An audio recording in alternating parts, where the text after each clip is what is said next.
স্ত্রীর বদদোয়ায় স্বামীর তিনটা মারাত্মক ক্ষতি হয়।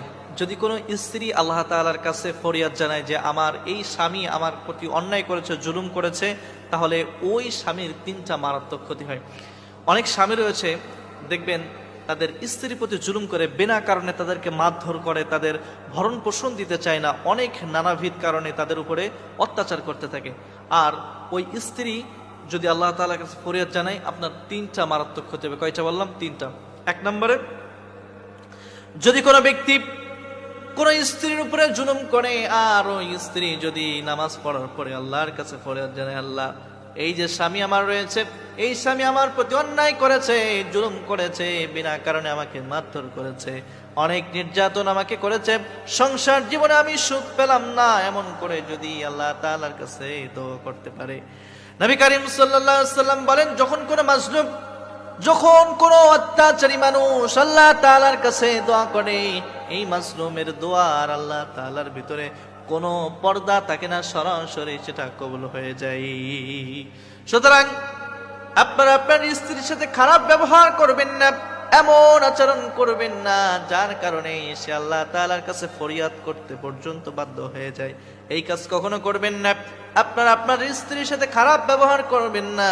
যদি খারাপ ব্যবহার করেন, এক নম্বরে না জানা অনেক ক্ষতি, অনেক বিপদের ভিতরে আমি সম্মুখীন হবেন। দুই নম্বরে, আপনার ব্যবসার ভিতরে বরকত কমে যাবে। একটা সময় দেখতেন আপনার ব্যবসার ভিতরে অনেক আয় উন্নতি হতো, আপনার ব্যবসা ঠিকই চলতেছে, কিন্তু এই ব্যবসার ভিতর থেকে আল্লাহ তাআলা বরকত উঠিয়ে নিয়েছে, বরকত উঠিয়ে নিয়েছে আল্লাহ তাআলা। ব্যবসা এখন আর ভালো চলে না। একটা সময় খুব ভালো চলতো ব্যবসাগুলা, কিন্তু ব্যবসার বরকত না থাকার কারণে ব্যবসা আর ভালো চলে না। তাহলে তিন নম্বর এবং সর্বশেষ, দেখবেন যে হঠাৎ হঠাৎ বিপদের ভিতরে আপনি পতিত হচ্ছেন, যে বিপদে পড়ার আপনার কোনো কথা ছিল না, বা যে বিপদ আপনার জন্য না, বা যে রোগ আপনার জন্য, এরকম রোগ বিপদের ভিতরে আপনি হঠাৎ করে পড়ে যাচ্ছেন। এই তিনটা মারাত্মক আপনার ক্ষতি হবে। এক নম্বরে কি বললাম? আপনি না জানা অনেক ক্ষতির সম্মুখীন হবেন যদি আল্লাহ তাআলার কাছে আপনার স্ত্রী দোয়া করে। এই দুই নম্বর, আপনার ব্যবসার ভিতরে বরকত নষ্ট হয়ে যাবে, আপনার ব্যবসা বাণিজ্যের ভিতরে, আয় রোজগারের ভিতরে বরকত থাকবে না।